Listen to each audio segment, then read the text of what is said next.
Welcome to my channel. So in today's video, we are going to be doing a recap of Love is Blind France episode 1 and 2. And if you haven't subscribed already, please subscribe to your girl. I'm waiting. Thank you very much. So one thing I like about the Love is Blind France is they're all in their 30s. It seems like they're serious. Like the other Love is Blind, you're having people that are like 23. It's like, are they serious? But these people are mature. I believe. Well, I think they're mature. But anyway, if you're in your 30s, I think that's a good age range to apply for this Love is Blind. Some people are just coming in for clouds. So first we have Chloe and Alexandra. They click straight away, instantly. They both experience betrayal. They've both been cheated on. They've both been in long-term relationships. They just click. What made me cringe is Chloe. Like, I get you really like the guy, but the singing. Some people want it all, but I don't want nothing at all. It made me cringe a little bit. It was like, please don't do this. But she brought Alicia Keys into the room. It just gave me flashbacks of Love is Blind UK when Annie was about to sing for Patrick, and I'm really glad that Patrick said, please don't sing. But anyway, she went all in and sang for this guy, but Andre ended up proposing anyway. And, you know, it really worked out. Like, it was natural. They liked each other. I feel like they will be good together, hopefully. Then we have Tatiana and Thomas. Tatiana is 39. She's a single mother.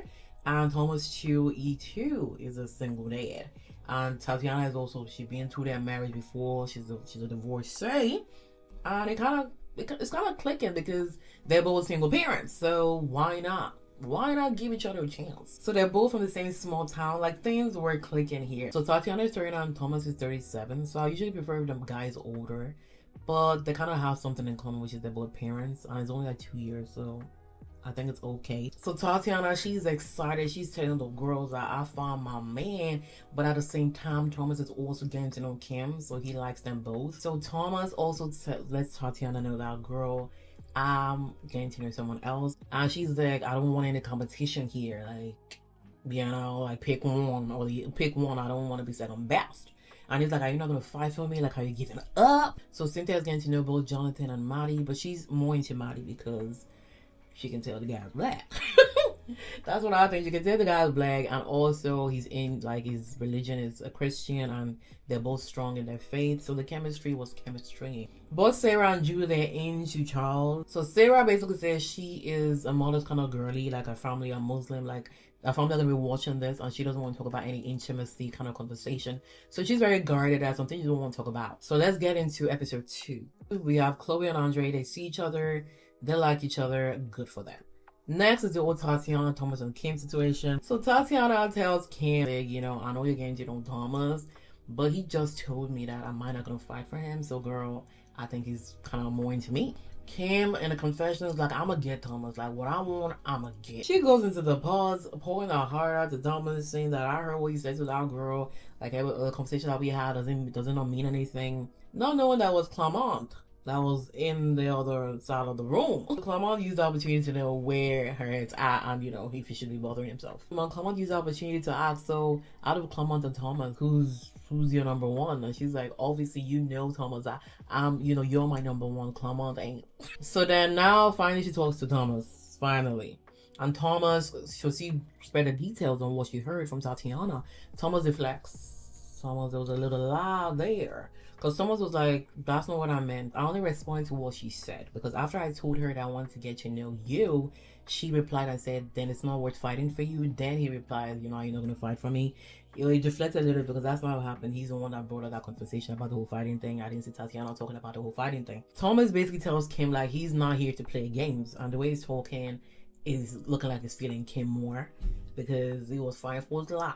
Thomas and Tatiana, they find out conversation, and Thomas starts off, you know, kind of giving that, you know, kind of speech. He's like, you know, at the end of the day, I gotta choose someone. And Tatiana says, save your breath. I don't know where this is going. And the fact that she saw the body language, the way, you know, Kim came into the room and everything, and she, you know, and Kim was basically happy. Tatiana got the vibes. And he says, save your breath. I get it. I know you like Kim more. Y'all be happy. And I'm happy that you found someone, you know, as a single parent, I'm happy you found someone, a goodbye. So then we have Thomas and Kim. They both express their feelings and he proposes. So while they were in the pause, Kim asked Thomas that who she's into those relationship couple ghosting, She basically asked him like, who are the couples that you look up to? And he said the Beckons. And she's like, that's the right answer. That's the right answer.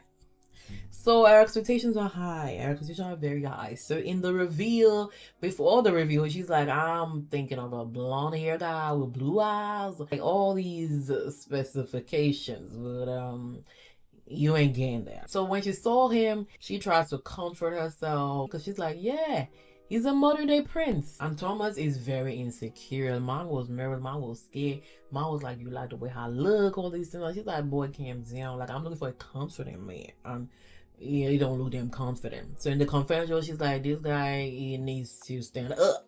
It needs to be a man. Like, I don't like all these unnecessary emotions. And what made me laugh that, Thomas was like, we're gonna have like amazing children. It's like, boy, calm down. You haven't even gone to the altar yet.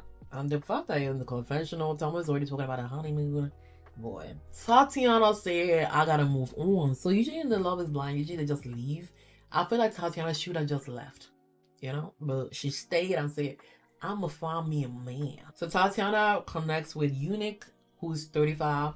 This is a big gap. While at the same time, she's also getting to know Galen. Galen was a disappointment.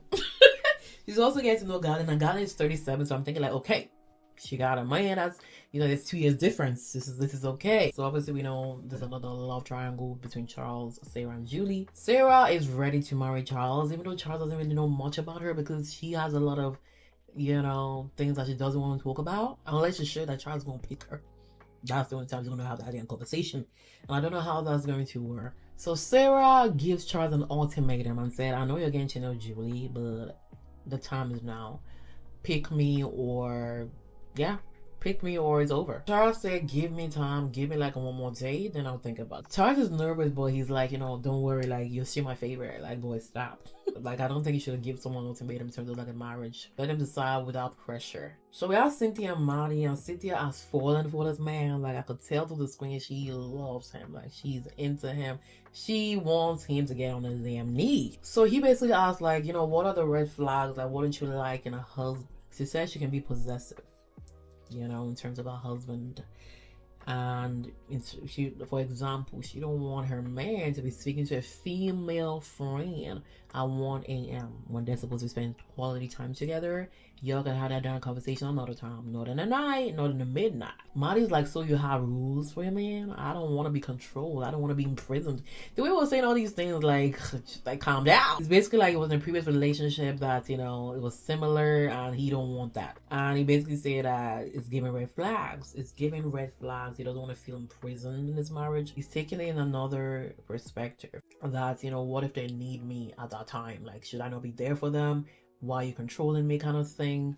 And the fact that she used the word that she's possessive, that is a big word. He does not want a possessive girly. He wants to be an independent man. So I feel like he's looking at it from a whole nother perspective, and I get it. Possessive is a big word. Cynthia basically said like she has this, trauma of being abandoned. Her parents died when she was a teen, so she has this trauma. She has this feeling of abandonment issues. So obviously that has to play into her possessive kind of behavior. So Cynthia also talks to Jonathan, and Jonathan, in contrast, is giving the ideal guy, the ideal man. He comforts her. Like when he came in, she was like shaky because obviously the previous conversation she had with Maddie. He reassures her that you're with me, it ain't gonna happen like that. You won't be sad. I'm gonna make you happy. He was giving her all these sweet words until later on when I see Jonathan for who he really is. But right now he was playing me because I was like, girl, pick him. Cynthia got no choice. She got no choice but to move on to Jonathan because Maddie don't want her. They gave up. They called it quits already. So the only option is Jonathan. And Jonathan was given all these words. He gave a cute romantic speech. He called her queen. He also gives her like this sentimental gift bracelet that was passed on from his grandmother to his mother, and he gave her, like, he was that guy. He proposes. He's like, I don't care what you look like. I don't care. I'm into you. We gonna get married. We are the it couple. That's what it was selling to us. That was a diabolical reveal. The way they gave us those shadows to see the contrast, it was giving David and Goliath. You can tell why Cynthia wanted to see him in person before having that conversation. Girl is a tall girly, and this man is a short man. I wouldn't say short king. There's no king there. He's a short man. I'm really enjoying this. The drama. Thank you so much. And if you haven't subscribed already, please subscribe to your girl. Like, comment, give me your opinions. Let's get into it.